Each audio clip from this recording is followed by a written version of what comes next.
conocidas como endosporas. Bien, entonces, en este caso que estamos observando, este segmento que se conoce como el esporangión foro, la colúmela, bien, el esporangio, básicamente, que es la parte como de la cabecita, si se quiere, y dentro de aquella, pues, los esporangiosporas, bien, y como se dan cuenta, aquellos están dentro, si se quiere, o acumulados en esta especie de collarete. Bien, y aquí a su derecha, pues, un esquema de cómo se vería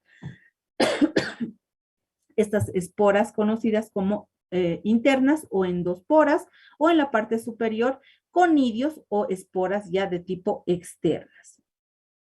Bien, entonces hemos visto que estas esporas asexuales pueden ser de tipo tálicas. ¿Por qué tálicas? Porque pues tienen esta forma de tallos, ¿verdad? O pueden ser de tipo blásticas, que como están viendo ya más bien tienen una forma ya como de arbolitos, si se quiere la comparación. Entonces, dentro de esta reproducción en los hongos, sí hemos visto que hay una reproducción de tipo asexual, pero también existe una reproducción ya de tipo sexual, ¿verdad? Entonces, si es sexual, quiere decir que este tipo de reproducción se generará pues a partir de gametos, ¿verdad? O a partir de núcleos, lo que más adelante, por un proceso de meiosis y de plasmogamia, pues generará básicamente al cigoto o núcleo. Esto ya bajo una reproducción de tipo sexual. Entonces, dentro de estas estructuras reproductoras ya para la reproducción sexual, ¿sí? Tenemos que van a ser tres las estructuras, ¿sí? Tenemos a las cigósporas, ascósporas y a las basidiósporas, ¿sí? Entonces, estos tres elementos son estructuras que ayudan a la reproducción, repito nuevamente, en este caso ya de tipo sexuadas, ¿bien? Perfecto, entonces, ahora, ¿cómo es que se clasifican, ¿sí? Los hongos y cuál es la taxonomía de los hongos? Entonces, gracias a, obviamente, la vanguardia, la evolución, y todas estas herramientas tecnológicas que tenemos, estudios moleculares nos demuestran que para generarse esta clasificación y esta taxonomía, primero se debe considerar los criterios morfológicos de los hongos y segundo debemos considerar las características de estas estructuras reproductoras que hemos revisado anteriormente. Bien, entonces de acuerdo a ello, una de las principales divisiones y la más utilizada es la que los hongos pertenecen, ya saben, a Eucaria, ¿verdad? Al reino fungi. Bien, entonces, dentro de aquellas tendríamos en la clasificación a los ascomicotas, basidiomicotas y cigomicotas. Bien, entendiéndose claramente, como les indico, que existen pues también otro tipo de divisiones, ¿sí? En este otro tipo de divisiones incluyen, por ejemplo, deuteromicotas. Bien, en esta que les indico, no. Bueno, pero ustedes van a revisar que hay muchas, pues, clasificaciones, ¿verdad? Entonces, siendo así, ¿sí? En las cigomicotas que revisábamos, ¿verdad? ¿Qué vamos a encontrar? Dentro de los cigomicotas están por lo que se llaman los hongos inferiores. ¿Y qué características tienen estos hongos inferiores? Primero, van a tener filamentos muy gruesos, ¿sí? Que se llaman cenocíticos. ¿Qué tipo de reproducción tienen? Son asexuadas, ¿sí? Básicamente porque hay una conformación de esporas de tipo endógenas. O pueden tener una reproducción ya de tipo sexuada por medio de las cigósporas. Bien, ahora, ascomicota, basidiomicota y deuteromicota van a pertenecer estos tres a los hongos superiores. Bien, entonces, entiéndase que hay los hongos inferiores y entiéndase que hay los hongos superiores. Los hongos superiores, ¿qué característica importante tienen? En este caso, ya no van a ser gruesos como los inferiores, al contrario, son filamentos tabicados. Bien, en cuanto a su reproducción asexuada, en este caso todo lo contrario a los inferiores. ¿Por qué? Porque se dan por esporas externas, ¿sí? Ya no son endógenas, son externas. Entonces, estas esporas van a estar aisladas, van a conformar una apariencia de cadenas, ¿sí? Y esto a partir de sus conidióforos. Pero recuerden que también pueden tener una reproducción sexuada. ¿Y cómo se genera aquello? ¿Sí? A partir de las ascosporas y a partir de las basidiosporas. Bien, entonces recordemos que tenemos hongos inferiores y tenemos hongos superiores. Los cigomicotas, ¿sí? Entonces, particularidades, ¿sí? Son micelios cenocíticos, tienen una reproducción, primero que puede ser asexuada por las esporangiosporas o puede tener una reproducción sexuada poras, ¿verdad? ¿Qué característica tienen los cigomicotas? Que son saprófitos, ¿sí? Y actúan como simbiontes. ¿Quiénes pertenecen a este grupo? Mucor, Rhizopus y finalmente Lichetemia, ¿sí? Aquí tenemos algunas imágenes de este tipo de hongos. Ahora, en el grupo de los ascomicotas, ¿bien? Entonces, características, recuerden, tienen micelios septados, dentro de este grupo participan las levaduras, pueden tener una reproducción asexuada por medio de sus conidias o podrán tener una reproducción sexuada por las ascosporas. Esta es la lista de los hongos que pertenecen al grupo de ascomicotas. Como verán, el más importante para nosotros sería Cándida, ¿verdad? Sin embargo, existen otros, ¿sí? Como Pneumocystis, Histoplasma, Blastomyces, Microsporum, Aspergillus, Fusarium, Blastomyces, Coccidioides, Sporotrix y Penicillium. Pero de esta amplia lista, recuerden que para nosotros revierte importancia Cándida. Bien. Ahora, aquí lo mismo, esquemas de cómo se observan.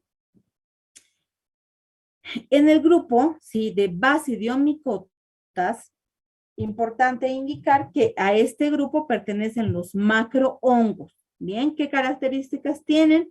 Micelios septados, levaduras, ¿sí? Si fuese por reproducción asexuada, puede darse por canidias, por conidias o no.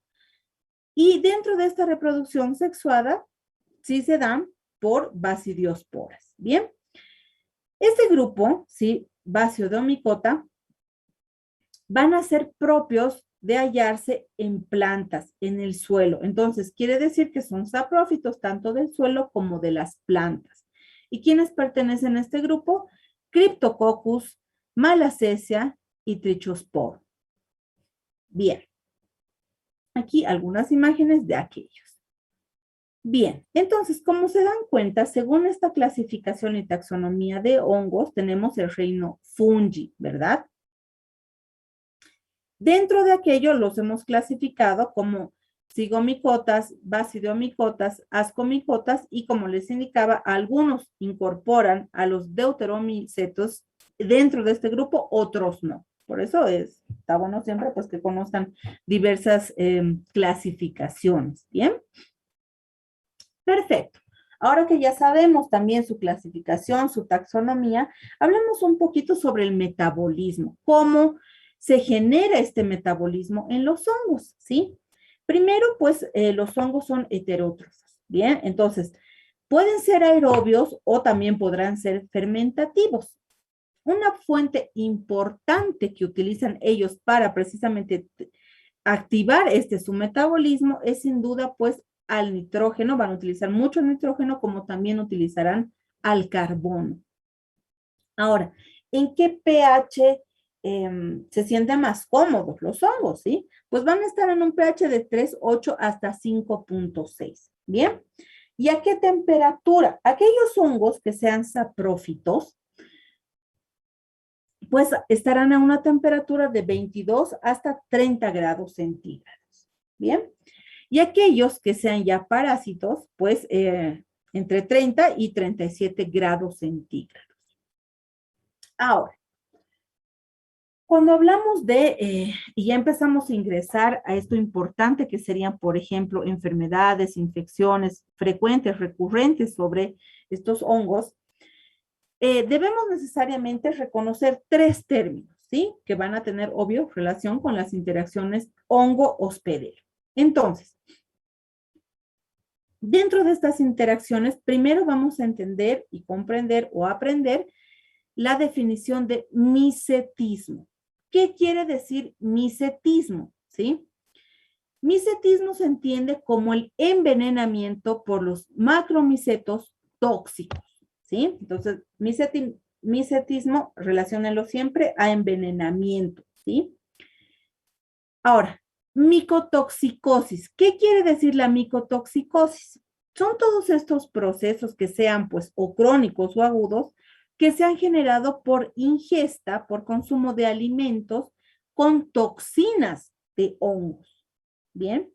Y finalmente, las micosis. ¿Qué son las micosis? Son estas enfermedades producidas por los hongos. Bueno, entonces, micetismo, ¿verdad? El micetismo, entonces decíamos que, bueno, uno puede recolectar estos hongos, ¿sí? Consumirlos, ¿sí? Entendiéndose que son setas silvestres, ¿bien? Pero recuerden que algunos son tóxicos, ¿verdad? Entonces, si son tóxicos, obviamente van a generar algún tipo de repercusión en el organismo, como por ejemplo la Gyromitra esculenta, Amanita muscaria, que pues generarían manifestaciones a nivel tanto neurológico como también gastrointestinal. ¿Por qué? Por su toxicidad, ¿verdad? Micotoxicosis, ¿qué quiere decir? Por ejemplo, Aspergillus flavus, ¿sí? Lo vamos a hallar en los alimentos, ¿sí? El humano va a ingerir, ¿sí? Aflatoxinas y esto puede generarle más adelante incluso hasta un cáncer de tipo hepático. Y las micosis, que son las más recurrentes, ¿verdad? Cuando se habla de micosis, tenemos que hacer esta relación tanto entre el hospedero como el parásito. Bien, entonces, ciertamente van a existir factores que van a promover o van a determinar, pues, importantes hechos en cuanto a la patogénesis. ¿Cuáles serían estos tres factores importantes? Primero, lógicamente, el estado inmune de nuestro paciente, ¿verdad? O del paciente en general. Segundo factor importante, la virulencia que tenga el hongo. Y tercer factor, pues la dosis o el tamaño del inocuo. Entonces recuerden que estos tres factores deben estar relacionados, ¿sí? ¿Por qué? Porque son estos factores determinantes para la patogénesis de una micosis, ¿verdad? Bien, ahora, para que obviamente estos hongos pues generen algún tipo de infección, por ejemplo, tienen que tener pues factores de virulencia, ¿verdad? Entonces, dentro de estos principales 7 factores de virulencia que tienen los hongos, podemos señalar lo que les explicaba al inicio, el dimorfismo, porque el dimorfismo sí se considera un factor de virulencia, la presencia de sus adhesinas, la presencia de cápsula, enzimas, toxinas, los cambios fenotípicos que van a tener y obviamente pues el hecho de que se tenga una adquisición de resistencia ante los antifúngicos, ¿sí? Entonces, esos estaríamos hablando, serían los relacionados a los factores de la virulencia. Ahora, recuerden que en cuanto al sistema inmunológico tenemos mecanismos de defensa que ya son innatos o aquellos que son de defensa adaptativa, ¿verdad? Entonces, en cuanto a la relación hospedero-parásito, en estas defensas, con este mecanismo de defensas innatos, ¿quiénes van a participar? ¿Sí? Primero, obviamente, ya saben siempre, la integridad de la piel y de las mucosas, ¿verdad? Porque son una de las principales barreras primarias. Segundo, la microbiota normal, este conjunto, ¿verdad? De microorganismos que están en un determinado lugar en el cuerpo humano, en este caso, ¿no? Tercer elemento de defensa innato sería pues la participación fagocítica tanto de los macrófagos como también de los neutrófilos. Bien, y ya si hablamos de estos mecanismos de defensa adaptativo en todo caso, recuerden siempre estamos hablando de una respuesta tanto celular como estamos hablando también pues de una respuesta ya de tipo humoral. Muy bien. Entonces, y en síntesis, ¿sí? Cuando nosotros hablamos de esta relación hospedero-parásito, recuerden que los hongos en todo caso son patógenos accidentales, ¿verdad? Obviamente hemos visto que sí hay factores determinantes de riesgo para que se genere precisamente esta patogenicidad, ¿verdad? Que la conocemos como micosis.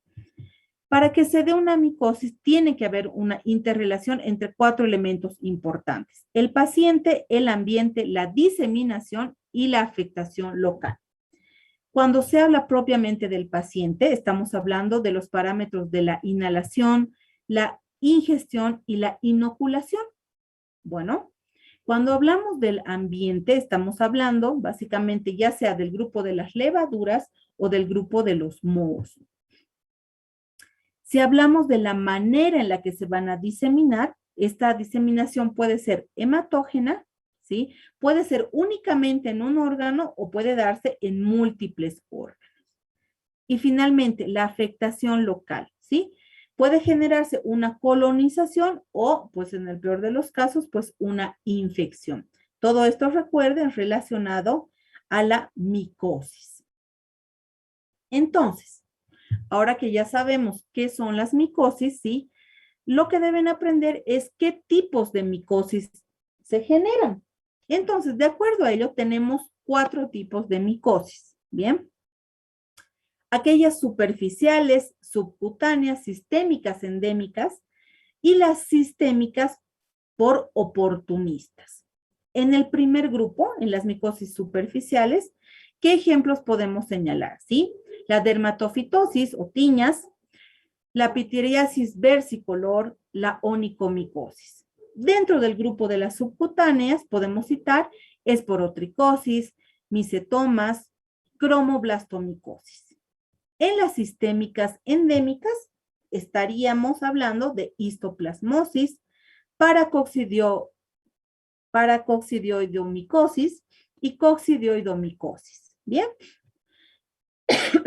Perdón. Y en las sistémicas oportunistas, aspergilosis, criptococosis, mucormicosis y lo que para nosotros es muy importante, candidosis. ¿Bien? Entonces, este es el grupo de cómo se dividen, categorizan o clasifican las micosis. Ahora bien, para ir finalizando esta parte de la introducción y entrar directamente a lo que son las enfermedades micóticas. ¿Qué métodos de identificación tenemos para los hongos? ¿Sí? Entonces, podemos utilizar un examen directo, ¿sí? Sepan que el cultivo, ya lo hemos revisado, lo que se utiliza es agar glucosado de Saburó. Podemos utilizar y echar mano de pruebas fisiológicas, claramente también de las técnicas moleculares, se hacen también inmunodiagnósticos, o se puede utilizar también lo que se llama la inoculación experimental. Entonces, todos los citados son métodos de identificación de hongos, ¿bien? Ahora, para el tratamiento, ¿qué se utiliza para el tratamiento? Se usa antifúngicos, ¿bien? Dentro de este grupo de antifúngicos tenemos varias clases como los polienos, ¿sí? ¿Y qué fármaco pertenece a los polienos? Las anfotericinas B y la nistatina. Tenemos a los azoles, ¿sí? Y en este grupo de azoles, ¿qué fármacos pertenecen a este grupo? Miconazol, ketoconazol, fluconazol, itroconazol, voriconazol y cotrimazol. Bien. Tenemos a la clase de las alilaminas. Y en lo que se utiliza como fármaco es la terbinafina. Bien. Existe otra clase que son los análogos nucleósidos. Y en pues va a interactuar las 5-fluorocitosina. Bien. Y existen lógicamente otros también que ustedes saben, esto pues se va actualizando cada vez y cada año con mayor amplitud. Entonces, esos serían los antifúngicos pues más utilizados. Bien, entonces recuerden que estos antifúngicos van a actuar en los diversos elementos que componen las estructuras de los hongos, en su membrana celular, a partir del ergosterol, actuarían en el núcleo, en el citoplasma, ¿verdad? Dependiendo la situación de cada grupo de hongos. Entonces, estos son básicamente esquemas de cómo actúan a nivel precisamente de las estructuras que les he citado en la introducción de nuestro tema. Bien. Entonces, esta breve introducción va a permitirles ahora entender cuáles son estas enfermedades micóticas. Bien. Yo les decía que el mundo de la micología es bastante amplio, entonces vamos a rescatar los puntos claves importantes para nuestra profesión. Entonces, vamos a empezar hablando de la candidosis, ¿sí? Vamos a hablar de los aspectos biológicos y patogénicos. Para nosotros, sobre todo en odontología, sin duda, la presencia de la cándida es importante, ¿sí? ¿Por qué? Porque la cándida está dentro de este grupo de agentes más frecuentes en cuanto a las micosis, sobre todo oportunistas, ¿sí? Entonces, por eso nosotros le damos una especial mención a lo que es la cándida, y en ese sentido, pues sepan que dentro de las especies del género cándida, pues existen muchas, ¿sí? Tenemos, por ejemplo, Cándida albicans, que para nosotros es muy importante. Tenemos Cándida glabrata, dubliniensis, tropicalis, parapsilosis, guillermondi y cruzei, ¿sí? Estas pertenecen a lo que les indicaba, especies del género cándida, ¿verdad? La Cándida albicans es un hongo, recuerden, polimorfo, ¿sí? Es un patógeno oportunista. Entonces, inicialmente este es pues un comensal inofensivo que lo vamos a hallar tanto en el tracto intestinal como también en el tracto génito-urinario, ¿sí? Normalmente común hasta en un 70% ya de las personas adultas. Entonces,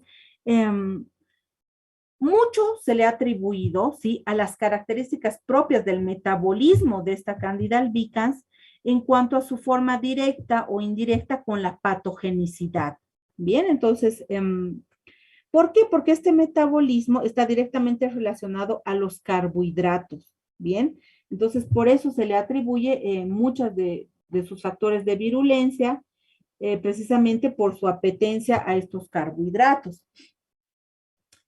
La candidosis, ¿sí? Cuando se habla de la Cándida albicans tiene pues fases, ¿bien? Entonces su primera fase se conoce como fase levaduriforme. Entonces, inicialmente está como blastoconidias, ¿sí? Luego se van conformando estas células llamas de tipo ovales, cuya pared es muy simple, es muy sencilla, y luego ya empiezan a conformar pues pseudomicelios, ¿bien? Esto en su fase de levaduriforme. Pero, ¿qué pasa en la fase micelial? ¿Sí?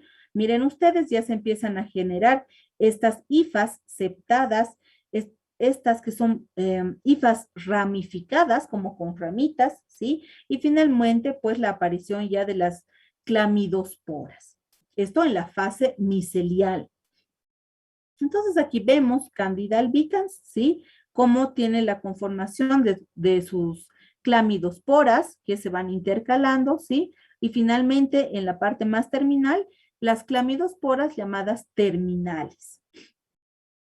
Aquí tenemos estas precisamente sus fases de Cándida albicans como levadura y finalmente ya como filamentos y clamidosporas. Ahora, Cándida albicans. ¿Qué podemos citar en cuanto a su morfología macroscópica? Como ustedes están observando, básicamente reconocemos colonias que son cremosas, con esta apariencia cremosa, son lisas, ¿sí? Aunque en algunas oportunidades podrían observarse más bien de tipo rugosas. ¿Cuánto tiempo tienen que estar en incubación? Cándida albicans, sí, va a estar en incubación 24, incluso hasta 28 horas. ¿Y a qué temperatura? Desde 24 grados hasta 37 grados centígrados, como les indicaba, por 24 horas o hasta 28 horas. Cuando se habla, sí, de la patogénesis, del origen de la infección precisamente de la Cándida albicans, pues existen dos tipos, ¿sí? Puede tener un origen endógeno o podrá tener un origen exógeno. El endógeno, ¿cuándo se va a llevar a cabo? por parte de la microbiota oral, del tracto gastrointestinal y vaginal. Pero cuando ya estamos hablando de este origen de infección de tipo exógeno, externo, quiere decir, entonces puede ser pues nosocomial, puede ser generado por las manos, de pronto por fomites, algún tipo de líquido de nutrición parenteral, etcétera. ¿Sí? Entonces recuerden que en su origen de la infección podrá ser de tipo endógeno o podrá ser de tipo exógeno. Claramente, para la candidosis, van a haber factores, ¿verdad? Lógicamente, aquellos directos del hongo por parte de la virulencia, ¿sí? Del hongo, y aquellos factores que están íntimamente relacionados a lo que es el hospedero. Ahora, existen realmente muchos factores que dependen de la forma clínica para que se manifieste, ¿sí? Esta patología. Para nosotros, los más relevantes, sin duda, va a ser aquello que esté relacionado a la prótesis dental, ¿verdad? A la humedad también. Y recuerden que esto, tanto de prótesis dental, de la humedad, va a estar pues ligado no solamente al área odontológica, sino a una serie de elementos, como ven acá, estos múltiples factores para que se genere pues este tipo de patologías, ¿verdad? De candidosis. Entonces, uno de los elementos importantes, decíamos, las prótesis dentales y la humedad, pero voy a señalarles otros que son importantes, como el SIDA, ¿sí? Algún tipo de trastorno metabólico del paciente, el uso de drogas intravenosas, que el paciente tenga serostomía es importante para nosotros, ¿verdad? Heridas o quemaduras que se presenten, que el paciente sea obeso, cirugías previas, el uso de corticosteroides, algún tipo de neoplasia, sobre todo maligna, deficiencias nutricionales, entiéndase por anorexia, bulimia, ¿verdad? La quimioterapia, en caso de que tenga una neoplasia maligna, deficiencias de hierro, el uso prolongado de antibióticos de amplio espectro, patologías de base como la diabetes, el uso prolongado de anticonceptivos y lógicamente pues también los periodos extremos de la vida. ¿Qué quiere decir aquello? Pues o los recién nacidos o los adultos mayores, ¿sí? Entonces, existen muchos factores que también van a depender de la forma clínica en la que se manifiesten este tipo de enfermedades, ¿sí? ¿Cuáles son los factores puntuales de virulencia de la Candida albicans? Entonces, para generar virulencia tienen adhesinas, ¿sí? Estas adhesinas son proteínas que van a estar en su superficie. También un factor de virulencia son los biofilms, ¿sí? El hecho de que empiecen a interrelacionarse básicamente con otras especies, ¿sí? Microbianas, esta capacidad de dimorfismo que les indicaba, los cambios fenotípicos y enzimas específicas hidrolíticas que se conocen como los genes SAP, ¿sí? Entonces, otro, dentro de lo que ya les he citado, factor de virulencia importante, les indicaba, era también la resistencia a estos antifúngicos, ¿verdad? Entonces, la Candida albicans tiene pues ciertas etapas o pasos para que genere esta patogénesis.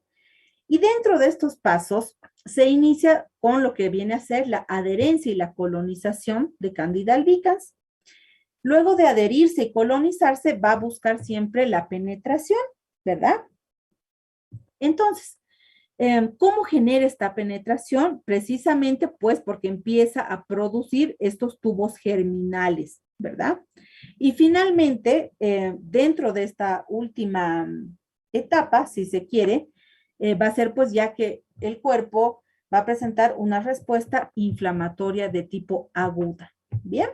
Perfecto.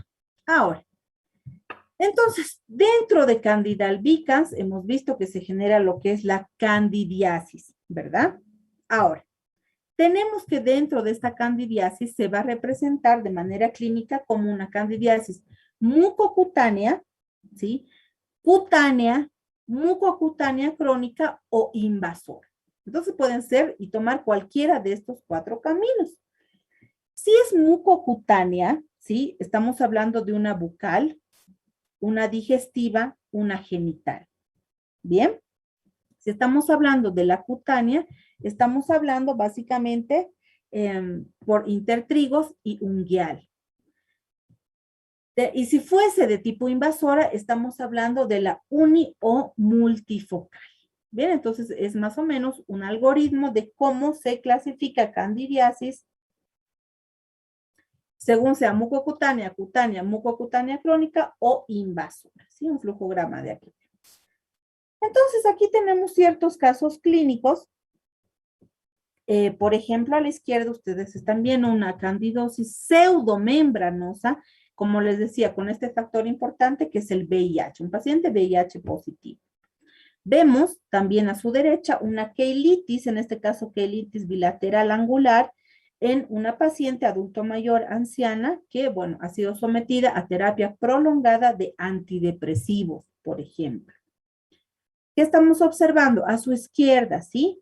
Una pseudomembrana de color grisácea en niño recién nacido. Vemos queilitis, ¿sí? En este niño que está obviamente generada porque ha habido pues una colonización de cándida. ¿Bien? ¿Qué estamos observando? A su izquierda, una glositis romboide, ¿sí? A la derecha, observen cara dorsal de lengua, ¿sí? Una candidosis eritematosa, este colchón rosado, ¿sí? Que están observando en la cara dorsal. ¿Por qué? En este caso, por uso de antibióticos prolongados, ¿sí? De amplio espectro, como lo habíamos citado. Lógicamente, todo lo citado tiene pues un acápite especial en cuanto a lo que es la cavidad oral, ¿verdad? Pero muy rápidamente indicarles también pues que hay una candidiasis genital, ¿sí? Que se conoce como la vulvovaginal y la balinitis o balonopostitis. Bien, entonces estas son consideradas también otro tipo de patologías, alteraciones, que tiene signos como por ejemplo un edema vaginal y vulvar, hay enrojecimiento y descarga vaginal con una consistencia muy grumosa de una coloración blanquecina, que pues los autores la han siempre citado como la famosa leche cortada, ¿sí? ¿Qué síntomas va a sentir la mujer? Escozor, ¿sí? Prurito, dolor, incluso en casos ya más graves, pues una sensación de quemadura, ¿sí?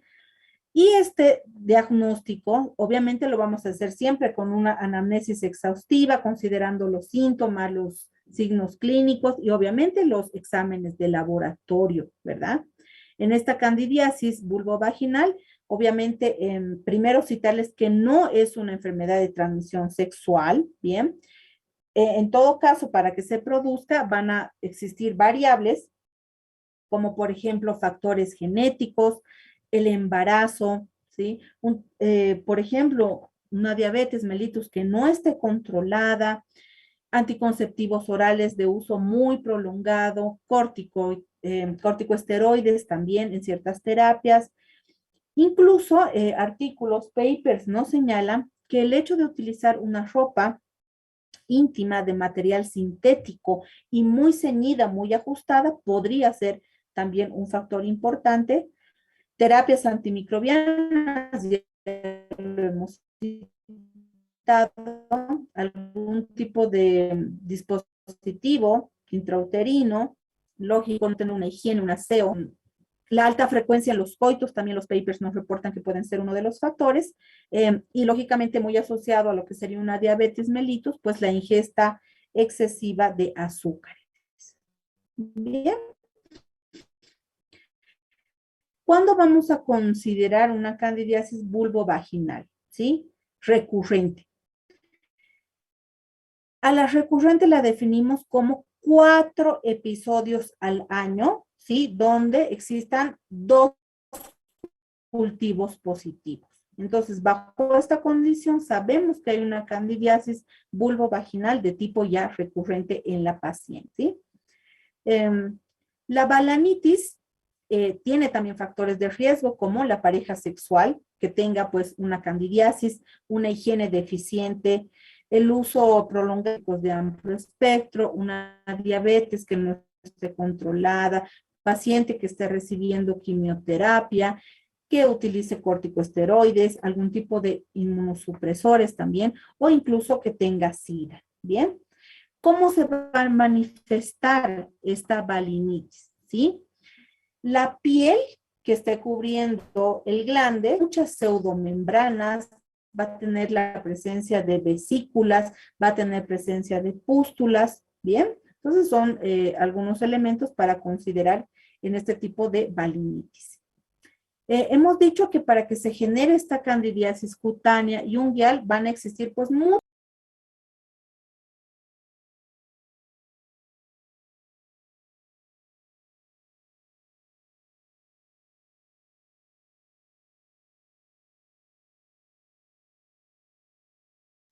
Entonces yo les indicaba que habían factores de riesgo, ¿verdad? Tanto para la candidiasis cutánea como también para la unguial. Entonces, en ese sentido, les decía que la higiene, ¿verdad? Es importante, la obesidad es uno de los factores importantes, el uso continuo, por ejemplo, sin cambio de zapatos, en sobre todo climas muy húmedos, muy cálidos, el uso de los pañales sin recambio, son pues factores de riesgo, ¿bien? Entonces, todo lo citado, pues obviamente va a generar algún tipo de alteración de signos, sintomatología en nuestros pacientes. Aquí les muestro algunos esquemas, por ejemplo, de candidosis, en este caso interdigital, como ven en la mano, a su lado derecho están viendo una candidosis interdigital ya en los deditos del pie. Miren, esta es una candidosis intertriginosa detrás precisamente de la rodilla, una paroniquia, ¿sí? A nivel de la uña, ¿bien? Aquí ya vemos formas muy crónicas de lo que sería una candidosis ungueal. Miren cómo se puede llegar incluso a perder la uña, ¿verdad? Bien, entonces ya enfocándonos en lo que viene a ser Candida albicans y la muestra, ¿sí? Entonces, ¿qué vamos a observar? Primero, vamos a hacer la observación microscópica, se puede hacer en fresco, ya saben, o podemos hacer por medio de tinciones. Vamos a hacer el cultivo micológico y vamos a hacer el aislamiento. ¿Qué vamos a generar con el aislamiento? Vamos a ver la sensibilidad a los antifúngicos, vamos a ver si hay filamentación en suero y vamos a poder, lógicamente, apreciar su morfología, ¿verdad? Microscópica. Ahora, gracias a este aislamiento, nosotros recuerden, vamos a poder hacer pruebas fisiológicas, vamos a poder hacer pruebas bioquímicas y determinar entonces, siguiendo este algoritmo, finalmente, la especie de cándida. ¿Bien? Recuerden que en cuanto a las especies de cándida, Candida albicans, en su frecuencia de aislamiento es de un 50%, ¿sí? Por ejemplo, Tropicalis, Parapsilosis, Glabrata, aborda más o menos entre un 30 hasta un 15%, y el menor porcentaje de especies patógenas del género Cándida se da sobre todo con Crusei, Guillermondi, ¿sí? Dublinensis. Entonces, recuerden, el 50% está generada por Candida albicans. Para la identificación, pues tenemos pruebas, podemos usar pruebas fenotípicas, ¿verdad? O podemos usar pruebas moleculares o podemos usar ambas. ¿Para qué? Para identificación, ¿verdad? Dentro de estas pruebas fenotípicas tenemos el cromagar, perdón, el tubo germinal, podemos usar agar de leche, agar tabaco, simograma, o si hacemos ya una prueba molecular, pues el PCR, ¿verdad? ¿Para qué? Precisamente para la identificación. Tratamiento, ¿sí? ¿Cuál es el tratamiento para la candidosis? Hemos visto ya en la introducción algunos fármacos, clases de fármacos que vamos a utilizar, en este caso muy utilizado nistatina, miconazol, cotrimazol, fluconazol, boriconazol se utiliza mucho, sí, sobre todo cuando intrínseca al fluconazol, eh, particularmente por parte de Candida glabrata y Crusei. Bien, perfecto. Dentro de este amplio grupo de enfermedades micóticas, vamos a revisar otra que es y pertenece esta a lo que les decía en la introducción, micosis sistémicas endémicas, ¿sí? La histoplasmosis. ¿Por qué la estudiamos? Porque es parte de las enfermedades en cuanto a la vigilancia epidemiológica de nuestro país, ¿sí? Entonces, en la histoplasmosis tenemos aquella que es generada por histoplasma capsulatum, En este caso, en su variante capsulatum, que es la americana, pero también existe otra, ¿sí? Que es el histoplasma capsulatum variante Du Boisi, pero esta es la africana. Bien, entonces, la histoplasmosis para que se genere, ¿sí? Lo que estamos observando en este esquema son las fases miceliales, ¿sí? Ambas son indistinguibles, pero debemos conocerlas, ¿verdad? Entonces, en cuanto al histoplasma capsulatum, tiene una fase que es saprofítica y tiene pues una fase parasitaria, ¿sí? Esta saprofítica, ¿sí? Como les indicaba, son variantes indistinguibles y básicamente, ¿qué es lo que sucede en este caso? En esta fase saprofítica hay mucha producción tanto de macro como de microconidios. Bien, entonces tenemos aquí los macroconidios y a su derecha los microconidios. Entonces, como se dan cuenta, son tubulados, ¿sí? Y pueden tener o no una apariencia ya como deditos o digitiformes. Pero, ¿qué pasa en la fase parasitaria? Ya en la fase parasitaria se generan pues blastoconidias con una apariencia oval, ¿sí? Son intracelulares y por lo general van a tener una sola formación de gema. Bien, aquí estamos observando un esquema en precisamente la fase saprofítica y ya en esta fase parasitaria. Ahora, en cuanto a la morfología macroscópica, ¿sí? Eh, Inicialmente tienen una forma cerebriforme, ¿sí? ¿Por qué? Porque tiene esta formita como del cerebro. Tiene un color blanquecino, incluso puede llegar a un color ya de tipo rosado.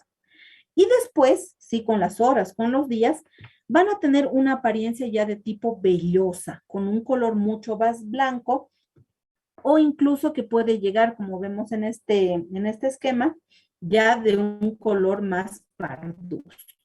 Bien, ahora, ¿por qué estudiamos histoplasmosis? ¿Sí? Porque es una enfermedad cosmopolita, ¿sí? Es una de las micosis respiratorias más frecuentes, más recurrentes en el mundo, ¿sí? Se da muchísimo en lo que son climas tropicales y subtropicales de nuestro país. Eh, en América, precisamente lo estudiamos, ¿por qué? Porque es una enfermedad de tipo endémica, ¿bien? ¿Por qué se da? Porque van a ser pues saprófitos de los suelos, ¿sí? De estos suelos que tengan un gran contenido muy rico en guano, ¿sí? Es decir, en contenido de nitrógeno, el mismo que se enriquece por guano, ¿a partir de qué? Sobre todo de los murciélagos, pero también de los pájaros, ¿sí? Entonces, ¿cuáles serían los factores de riesgos para que el paciente tenga una histoplasmosis? Obviamente la ocupación, ¿a qué se dedica? ¿Sí? Si vive lógicamente en este clima tropical, subtropical, si está en contacto obviamente con este tipo de suelos, ¿verdad? Que están enriquecidos con guano de murciélago o de pájaros. Y como generalmente este tipo de pacientes serán varones, pues son el grupo de prevalencia, ¿verdad? Para la histoplasmosis. Entonces acá nada más les muestro especies de murciélagos que sí han dado pues positivo a lo que es histoplasmosis capsulatum, ¿sí? Y según pues el país de origen. Bien, esto nada más como conocimiento general. Entonces yo les decía, ¿qué grupo de personas estaría involucrado en este tipo de patología? Trabajos de actividades de riesgo serían entonces, por ejemplo, un inspector o pintor de puentes, uno que esté dedicado al aseo de chimeneas, al que trabaje en construcción, en demoliciones, obviamente un trabajador agrícola, un jardinero, un granjero, ¿verdad? Pero también pues aquellos que tengan esta posibilidad de inhalar, ¿sí? O agentes de servicio de sistema de aire acondicionado y calefacción. ¿Por qué? Porque van a inhalar precisamente, ¿verdad? Estos elementos. Aquel trabajador del laboratorio microbiológico que no tome los resguardos de bioseguridad, un trabajador que controle pestes, de pronto algún restaurador de edificios, ¿verdad? Abandonados, aquel que trabaje en los techos, en cuevas. Entonces, la CDC la página de la CDC pues nos indica que estos serían los trabajos y actividades de más alto riesgo para contraer histoplasmosis. ¿Cuáles son los aspectos patogénicos? ¿Sí? la penetración del mismo, ¿verdad? ¿Por qué? Porque su inhalación de aerosoles con los microconillos es lo que nos va a llevar a tener la histoplasmosis, ¿bien? Esto se va a generar de un rasgo de 5 a 18 días. ¿Cuál es el factor de virulencia precisamente, sí, del histoplasma capsulatum? Pues el dimorfismo, ¿bien? Y el hecho también de que tenga la gran capacidad de formar granulomas. Entonces, en algoritmo, ¿sí? Cuando hay histoplasmosis tiene que haber una inhalación de conidias. Estas conidias van a entrar a los alveolos y provocarán una alveolitis, ¿sí? Generándose así pues una fagocitosis por parte tanto de los macrófagos alveolares y también de los polimorfonucleares, y todo aquello se va a diseminar precisamente a zonas más lejanas del pulmón, como por ejemplo el hígado y el vaso. Hay dos clases de histoplasmosis, ¿sí? La autolimitada y la crónica. Bien, esta autolimitada, ¿qué produce? Produce calcificación en el lugar de la lesión, y esta crónica oportunista es la forma más invasiva. ¿Por qué? Porque es precisamente oportunista y es de larga data, por lo cual es crónica, ¿sí? Ahora, dentro de esta histoplasmosis, entonces, se puede dar una particularidad clínica aguda primaria, dependerá mucho de la ocupación, ¿sí? Del paciente, es asintomática y produce calcificaciones residuales. Puede darse una diseminada progresiva, ¿sí? Puede ser una pulmonar crónica o ya en formas residuales. ¿Bien? Entonces, acá estamos viendo ciertos casos clínicos de manifestaciones en la mucosa oral de cómo observaríamos precisamente la histoplasmosis. Recuerden siempre qué grupo está en mayor riesgo y en qué áreas, ¿verdad? Geográficas. Aquí ya con daño a nivel pulmonar, a nivel de la piel, ¿verdad? Y importante, el diagnóstico diferencial, ¿con qué se puede confundir? ¿Con qué hay que hacer un diagnóstico diferencial? Con tuberculosis, con coccidiomicosis, paracoccidiomicosis, criptocosis, de pronto hasta con una neumonía viral, ¿sí? Hasta con leishmaniasis. Entonces son algunos de los ejemplos para el diagnóstico diferencial. ¿Cómo se hace el diagnóstico? Vamos a usar, obviamente, un diagnóstico directo, ¿sí? Pero en realidad se sabe que este diagnóstico directo no va a ser muy útil. Entonces, ¿qué vamos a hacer? Vamos a hacer cultivos, vamos a usar agar papa, agar sangre, vamos lógicamente a hacer serología, vamos a hacer histopatología, incluso ya podemos utilizar las ondas de DNA para determinar nuestro diagnóstico. ¿Cuál es el tratamiento? Para histoplasmosis vamos a individualizar nuestro tratamiento. ¿Por qué? Porque recordemos que hay formas benignas, hay formas mucho más graves. Entonces, en una forma benigna puede hasta incluso no ser necesario un tratamiento, únicamente con el reposo y las medidas generales estaríamos bastante bien. Pero ya en las formas graves, ya pues utilizaríamos anfotericina B, podemos llegar incluso a cirugías, ¿verdad? A actos quirúrgicos. Y podemos usar también azoles. Hemos hecho el mayor énfasis en histoplasmosis americana, ¿verdad? Pero les indicaba yo que también tenemos la africana, ¿verdad? Pero esta, pues no está en nuestra área, entonces no le vamos a dar mayor importancia. Ahora vamos a revisar las micosis sistémicas, ¿sí? Dentro de estas micosis sistémicas, recuerden que estamos hablando puntualmente de paracoccidiomicosis. Bien, entonces, dentro de esta paracoccidiomicosis tenemos paracoccidioides brasiliensis, ¿sí? Y tenemos paracoccidioides lutzi. Entonces son de dos tipos. ¿Por qué es importante? Porque desde ya les digo que en cuanto a la salud pública y la vigilancia epidemiológica, pues Bolivia está dentro de estos países precisamente con este tipo de patologías, ¿sí? Al igual que lo está Brasil, Argentina, etcétera. Entonces, paracoccidoides brasiliensis, ¿sí? Pertenece al grupo Ascomicota. Son saprófitos tanto del suelo como lo serán también de los animales, ¿sí? Son hongos de tipo dimórficos y bueno, la micosis que van a producir pues tiene una amplia gama, un amplio espectro clínico. Entonces, ¿qué fases tiene Paracoccicoides brasiliensis? Una fase saprofítica. Bien, entonces en su fase saprofítica está a manera de micelios, ¿sí? Y con muchos filamentos, como están viendo, septados, con divisiones, ramificaciones, ¿sí? Y estas hifas que ya tienen una forma más de espiral. Bien, en su fase parasitaria ya vienen a representarse como estas levaduras que tienen múltiples gemaciones o de gemación múltiple. Y en la morfología macroscópica, ¿cómo se ve Paracoccidioides brasiliensis? ¿Sí? Inicialmente, la colonia es bastante lisa, ¿bien? Tiene esta coloración blanco de tipo amarillenta, pero ¿qué pasa luego? ¿Sí?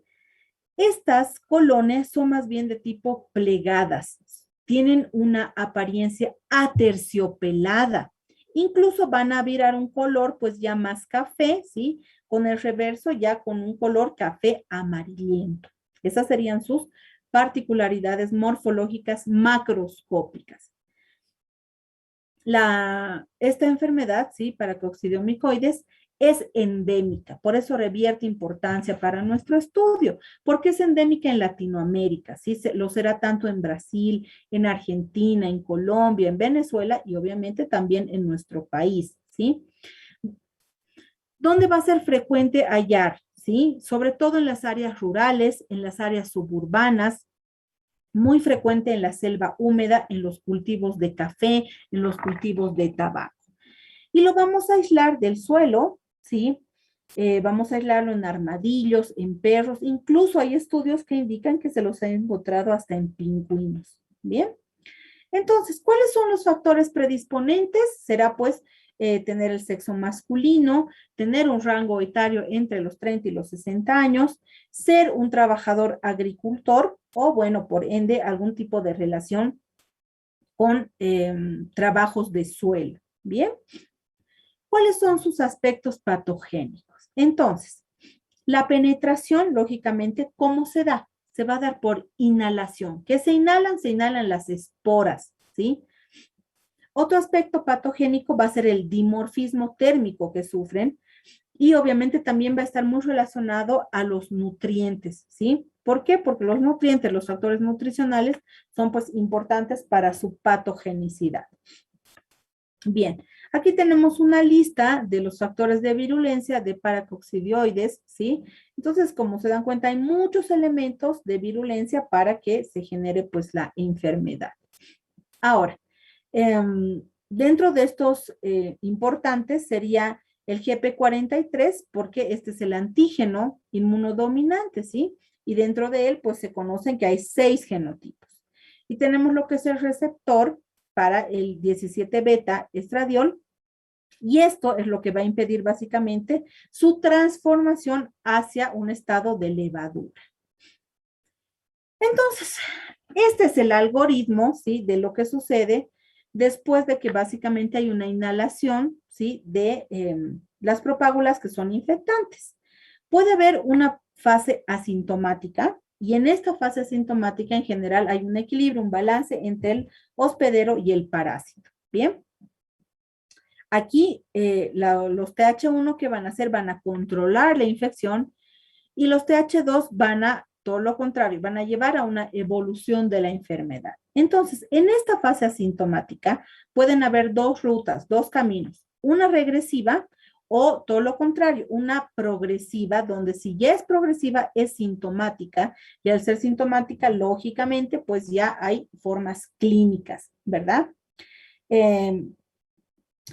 En todo caso, si desde el inicio fuese sintomática, se crea este denominado complejo pulmonar primario, donde se va a generar ya la diseminación. ¿Bien?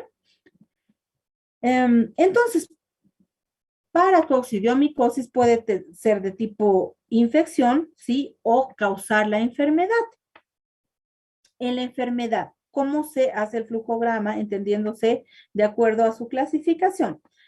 Puede ser aguda o subaguda, ¿sí? Y si es de este tipo, se da sobre todo en un grupo juvenil, ¿sí? Hay un deterioro general del estado de salud y un compromiso pulmonar. Si fuese paracoccidomicosis por enfermedad, entonces crónica, esta se da con más frecuencia en el adulto y hay un deterioro que es variable, ¿sí? Del compromiso pulmonar. Puede ser unifocal o multifocal. Si es unifocal, pues hay un compromiso, el estado general, ¿sí? Está preservado en el paciente, pero hay compromiso pulmonar.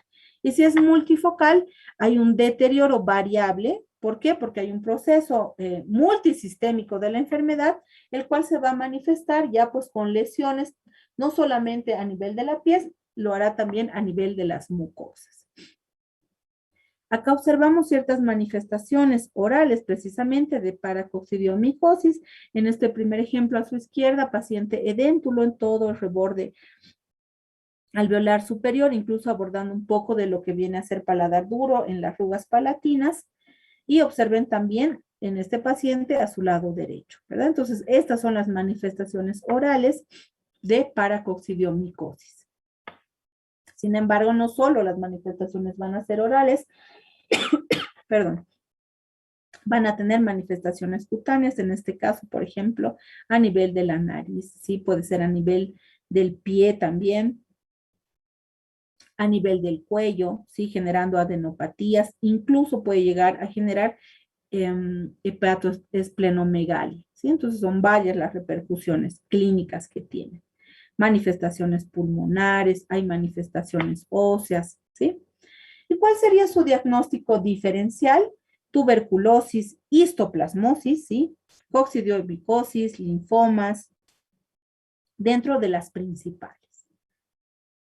El diagnóstico, pues va a ser directo en caso de que las levaduras presenten gemación, ¿sí? Y vamos a utilizar cultivos, vamos a utilizar los medios de Saburó, podemos utilizar también serología y la histopatología como mecanismo de diagnóstico para coccidiomicosis. El tratamiento, ¿sí? Si es una situación ya de tipo subclínica, la curación en realidad es espontánea, ¿sí? Ya en caso de ser más grave, pues vamos a usar ketoconazol, itraconazol y anfotericina de tipo B. Bien, perfecto. Entonces, para finalizar lo que ha sido estos fundamentos de la micología y las enfermedades micóticas, ¿sí? Vamos a hablar un poquito de manera muy puntual sobre el diagnóstico de laboratorio de las micosis. Entonces, solo para ir redondeando lo aprendido, para citar los puntos claves, ¿qué es un hongo? Recuerden que los hongos están en el reino fungi, ¿verdad? Pueden ser macroscópicos, pueden ser microscópicos, ¿sí? Y pueden ser comestibles, como por ejemplo los champiñones, ¿verdad? Si son macroscópicos, son las setas, ¿bien? Ahora, ¿qué es la micología? La micología se entiende al estudio de los hongos en todas sus denominaciones, en todas sus formas, en todas sus procedencias. Siendo así que la micología, como así también lo habíamos dividido en la bacteriología, tenemos una micología médica, una micología veterinaria, una micología industrial, una micología forense. Entonces, repito nuevamente, la micología es este estudio de los hongos en todas sus denominaciones, formas y procedencias. Entonces, la micología médica va a estudiar todas estas enfermedades infecciosas que han sido causadas por hongos microscópicos, ¿sí? Siendo así que tenemos las micosis superficiales y tenemos las micosis profundas. Ahora, solo para hacer una rememoranza de lo que hemos ido aprendiendo, existen micosis superficiales, ¿recuerdan? Tenemos micosis cutáneo profundas y tenemos micosis sistémicas, ¿verdad? Nosotros, importante, como odontólogos, reconocer estas micosis superficiales. ¿Por qué? Porque dentro de este grupo, recuerden, tenemos a las dermatofitosis y a las candidiasis, ¿verdad? Perfecto. El laboratorio de micología, ¿qué debe tener en cuanto a su infraestructura?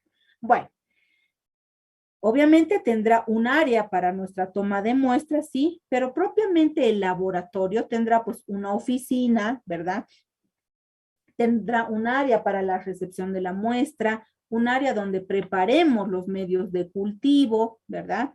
Donde se haga el procesamiento y el cultivo, donde podamos leer estos cultivos y ya en laboratorios más sofisticados, un área de micoserología, ¿verdad? Muy bien. Ahora, ¿qué es el estudio micológico? ¿Sí? El estudio micológico representa todo este conjunto de maniobras ordenadas, metodológicas, secuenciales, ¿sí? Que se hacen en el laboratorio de micología para qué? Ya sea para confirmar o ya sea para descartar una micosis. Entonces, dentro de este estudio micológico, las bases fundamentales serían, primero, la toma u obtención de muestra. Segundo, tener los recursos del laboratorio, ¿sí? Es decir, estamos hablando de equipos, reactivos, medios de cultivo y lógicamente tener al personal idóneo capacitado. ¿Bien? Entonces, este algoritmo trata de explicar que dentro del estudio micológico tenemos, lógico, un estudio clínico médico, ¿verdad? Seguido a ello vamos a hacer una toma u obtención de muestra por medio, ¿sí?, del técnico capacitado en laboratorio. Haremos un examen microscópico directo, ¿sí?, por parte del profesional de laboratorio y ello nos va a dar pues un informe preliminar, ¿verdad? Se hará un cultivo, ¿sí?, por parte del profesional del laboratorio, el cual nos ayudará a identificar, ¿sí?, este agente profesional del laboratorio. ¿Para qué? Para que nos narre un informe final. ¿Bien? Ahora, las sospechas clínicas. Siempre tenemos que ver los signos, los síntomas, debemos considerar los antecedentes epidemiológicos, ¿verdad? Y bueno, hacer pues nuestro interrogatorio basándonos tanto en los signos, en los síntomas, en los datos epidemiológicos como la edad, el sexo, el área endémica, el trabajo, ¿verdad? ¿Por qué? Porque este trabajo puede estar en contacto con fuentes de infección, es importante considerar los hábitos, etcétera. Ver las características de cómo se presenta determinada lesión y echar mano de los exámenes complementarios como radiografías, tomografía axial computarizada, resonancia magnética, etcétera. ¿Qué es bien importante? ¿Sí? 4 puntos a considerar. Primero, pues tener siempre en este laboratorio protocolos actualizados. Segundo, tomar las muestras de manera aséptica con material estéril. Tercero, tomar la muestra antes de que se haya instaurado un tratamiento, ¿sí? Y obviamente, ¿de qué parte vamos a tomar la muestra? De la parte activa de la lesión. Ahora, cuarto, como punto importante, que en el proceso de la obtención de muestra debemos necesariamente seguir a rigor y de manera prolija todas las medidas de bioseguridad, tanto no solo para el personal que trabaja en laboratorio, tenemos que tener siempre en cuenta también pues al paciente y lógicamente a la muestra como tal. Bien. Ahora, ¿qué tipos de muestra existen? Existen pues lesiones, este tipo de muestras que se pueden tomar en lesiones superficiales, ¿sí? En lesiones subcutáneas, podemos tomarlos en mucosas o lesiones ya en órganos internos. Bien. En cuanto a la toma de muestra, para ya ir finalizando, pues les decía que podemos, de acuerdo a las muestras, clasificarlas según una micosis superficial, uñas, cuero cabelludo, ¿sí?, piel. Podemos considerarlas como muestras u obtención de muestras ya profundas, ¿sí?, que son las que hacen, por ejemplo, en micosis profundas, por ejemplo, en cavidad oral. ¿Y cómo se haría el examen directo? ¿Y por qué lo utilizamos? El examen directo, ¿qué nos va a ayudar? Sí, primero porque permite que observemos, que visualicemos al agente causal, sobre todo en micosis superficiales. Nos va a permitir visualizar la fase parasitaria de estos agentes de micosis sistémicas endémicas, sobre todo. Tercero, pues nos ayuda a observar a estos elementos fúngicos, ¿sí? Cuarto, nos va a determinar también la calidad del material obtenido y nos sirve lógicamente pues para generar un diagnóstico diferencial. El examen directo, como todo, tiene ventajas, tiene desventajas. Considerando las ventajas, tiene un bajo costo, tiene un valor diagnóstico muy alto y pues es muy rápido, ¿sí? Pero dentro de las desventajas es que requiere necesariamente un personal entrenado, ¿sí? En el diagnóstico negativo no siempre se excluye a las micosis y pues depende muchísimo también de la obtención y el tipo de muestra procesada. Bien. Aquí nada más para mostrarles algunos ejemplos de hifas, ¿sí? De elementos levaduriformes, de pseudohifas. Y en cuanto al cultivo, ¿qué medios de cultivo se van a utilizar? Generales, enriquecidos, selectivos y diferenciales. Siempre importante considerar la temperatura de la incubación, el tiempo de la incubación, considerar los envases, ¿verdad? Los tubos, las cajas Petri, materiales que sean primarios y secundarios y también los subcultivos que vamos a generar. En cuanto al cultivo, recordarles que el material tiene que ser siempre el adecuado, debemos tener una cantidad adecuada. Entonces, dependiendo de cuánta, o sea, es decir, dependiendo de la micosis que vamos a investigar, se siembran aproximadamente entre 4 y 7 tubos, ¿sí? De los medios, pues que sean más idóneos, que sean más adecuados. ¿Cuánto tiempo se van a incubar? De 2 a 3 semanas. ¿Y a qué temperatura? Ya lo habíamos dicho, de 28 a 37 grados centígrados. ¿Cómo se identifican? Para la identificación vamos a generar dos criterios. El criterio macromorfológico y el criterio micromorfológico. En el primero, en el macromorfológico, vamos a considerar la forma, el tamaño, la textura, la superficie, el color, ¿sí? El color se ve siempre por anverso y por reverso, ¿bien? La consistencia, la difusión de los pigmentos, la velocidad de cómo crece. Y cuando se consideran estos criterios micromorfológicos, estamos hablando de un examen en fresco, ¿sí? Es decir, sobre el cultivo en una lámina directamente. Para finalizar, ¿sí? La identificación, hemos visto, hay criterios microscópicos. Dentro de estos criterios microscópicos, pues, ¿qué vamos a considerar? El fresco de la colonia, ¿por qué? Porque nos va a dar, pues, el tamaño, nos dará la forma. La tinta china, porque nos ayuda a la identificación, por ejemplo, del género Cryptococcus. Se hacen microcultivos, ¿sí? Podemos ver la formación de los tubos germinativos, importante sobre todo para la identificación presuntiva de Candida albicans, ¿sí? Y obviamente pues se hacen también tinciones de tipo especial. Entonces, la identificación, ¿por qué nos ayuda? Porque nos ayuda a ver básicamente el agente causal, sobre todo género y especie, eso es lo más habitual. Gracias a ellas reconocemos el dimorfismo, la capacidad patogénica de este hongo, ¿sí? Nos va a ayudar a completar la identificación y obviamente pues la identificación ya de tipo definitiva nos puede llegar a requerir microcultivos, de pronto alguna prueba bioquímica o algún uso de otras determinaciones adicionales. ¿Bien? Entonces, en síntesis, el valor del cultivo es diferente en casos, por ejemplo, de hongos patógenos primitivos y aquellos que son los denominados oportunistas, ¿sí? Por eso es importante que confirmemos siempre su hallazgo. Muy bien, con eso, mis estimados, hemos finalizado este ampuloso tema de lo que hace referencia a la micología, pero bueno, desde ya indicarles que el abordaje que le hemos dado es muy general, ¿verdad? Entonces hemos visto, como se han dado cuenta, una parte inicial de fundamentos y una segunda parte ya más puntual de enfermedades micóticas. Bien, entonces la siguiente clase vamos a abordar otro grupo de estudio.